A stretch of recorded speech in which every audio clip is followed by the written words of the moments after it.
سؤال أحد المتابعين: إمتى أبدأ أسيب الفيسبوك يحدد لي هو الاهتمامات؟ خليني أوضح لك في البداية نقطتين مهمين جدا.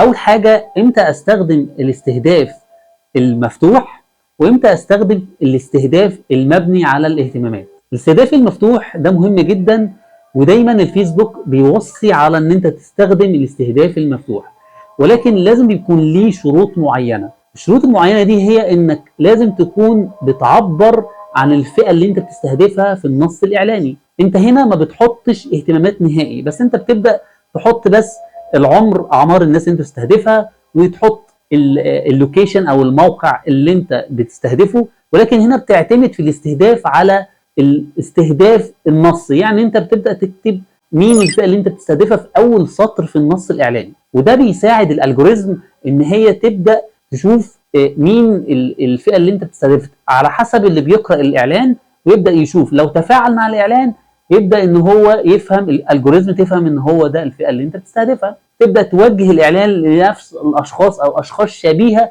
بالاشخاص اللي تفاعلوا مع الاعلان، فبالتالي هنا بتحسن الاستهداف. نفس الجزء ده برضو مهم جدا، ان انت الجزء الكرييتيف او المحتوى المرئي اللي هو الديزاين او الفيديو، لازم برضو تكون بتعبر في الديزاين او الفيديو عن الفئه اللي انت بتستهدفها. برضو نفس الكلام، يجي هنا الفيسبوك او الالجوريزم تبدا تشوف مين الفئه اللي تفاعلت مع الديزاين او الفيديو، وشوف الفئه اللي هي تفاعلت مع الديزاين او الفيديو، وتبدا ان هي توجه الاعلان لناس شبيهه بالناس اللي تفاعلت مع الديزاين او الفيديو. يبقى مهم جدا تكون عارف ان نقطتين مهمين جدا في الاستهداف الواسع او الاستهداف اللي اسمه البرود تارجتنج، انك تكون بتحدد وتتكلم عن الفئه المستهدفه في النص الاعلاني في بدايه النص الاعلاني، مهم جدا جدا، والديزاين او الفيديو بيكونوا معبرين عن الفئه اللي انت بتستهدفها جدا جدا جدا.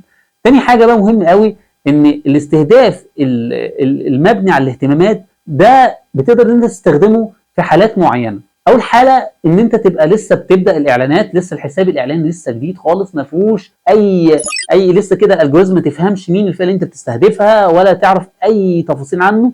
ففي الحته دي او في الجزء ده انت هنا بتبدا ان انت تكتب الاهتمامات بتاعتك، وتبدا ان انت تعمل استهداف مبني على الاهتمامات عشان تعرف الالجوريزم وتخلي الحساب الاعلاني يفهم ويعرف البيانات الايه بتاعه العميل اللي انت بتستهدفه. طيب النصيحه النهائيه بقى اللي انا انصحك بها هي ايه؟ النصيحه النهائيه بقى، انت لو انت بتقدم زي ما انت قلت ان انت بتقدم خدمات كانفا برو، فدي طبعا الخدمه اللي انت بتقدمها دي اكيد انت بتبيعها عن طريق المسج، الرسائل. تحت ليك انك لما تيجي تعمل اعلانات تختبر ما بين او تعمل اختبار ما بين المجموعات الاعلانيه، يعني تعمل مجموعه اعلانيه واحده تحط فيها استهداف واحد، هو اهتمام واحد للفئه اللي انت بتستهدفها، والمجموعه الاعلانيه الثانيه تحط فيها الاستهداف الواسع، وهو انت ما تحطش اي اهتمامات نهائي، تعتمد بس انك تحط الفئه، تكتب او تعبر عن الفئه اللي انت بتستهدفها في النص الاعلاني في اول سطر من النص الاعلاني،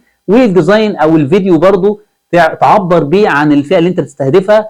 فبالتالي يكون انت كده بتختبر المجموعتين الاعلانيتين، وتسيب الاعلان شغال بقى 4-5 ايام لمده اسبوع. طبعا بتحط ميزانيه يوميه بسيطه عشان تبدا ان انت تختبر وتشوف اني افضل مجموعه اعلانيه جاي منها نتائج، واني افضل مجموعه اعلانيه جابت تكلفه او جه العميل او جه عدد رسائل اكتر بتكلفه اقل.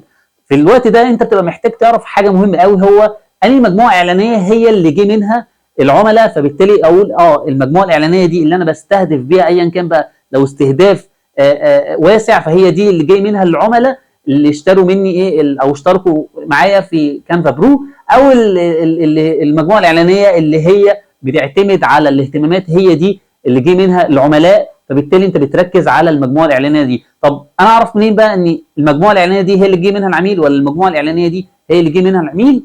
ففي الجزء ده هتلاقيه شارح ان شاء الله فيديو هينزل قريب جدا على اليوتيوب عن الاوف لاين كونفرجن، او التحويلات اللي بتيجي او غير مرتبطه بالانترنت، دي هنتكلم فيها ان شاء الله في فيديو جاي. دي تربطها كمان بالمجموعتين الاعلانيتين، تقول لك بقى في الاخر اني عميل جاي من اني مجموعه اعلانيه، فبالتالي انت كده تكون عارف المجموعه الاعلانيه دي هي جابت تكلفه اقل ونتائج اكتر، وكمان جه منها عملاء، فتركز اكتر على الطريقه دي ايا كان بقى الطريقه دي هي الاستهداف الواسع او الاستهداف التفصيلي اللي هو معتمد على الاهتمامات. وده كان سؤال احد المتابعين. لو في اي حد عنده اي مشكله في الاعلانات في رياده الاعمال يقدر ان هو يكتبها لي في التعليقات تحت، وهشوف ان شاء الله تعليقاته واختار تعليق واحد وابدا اعمل عليه فيديوهات الايام الجايه عن سلسله اسال دكتور التسويق. اشوفكم على الف خير في الفيديو الجاي، والى اللقاء.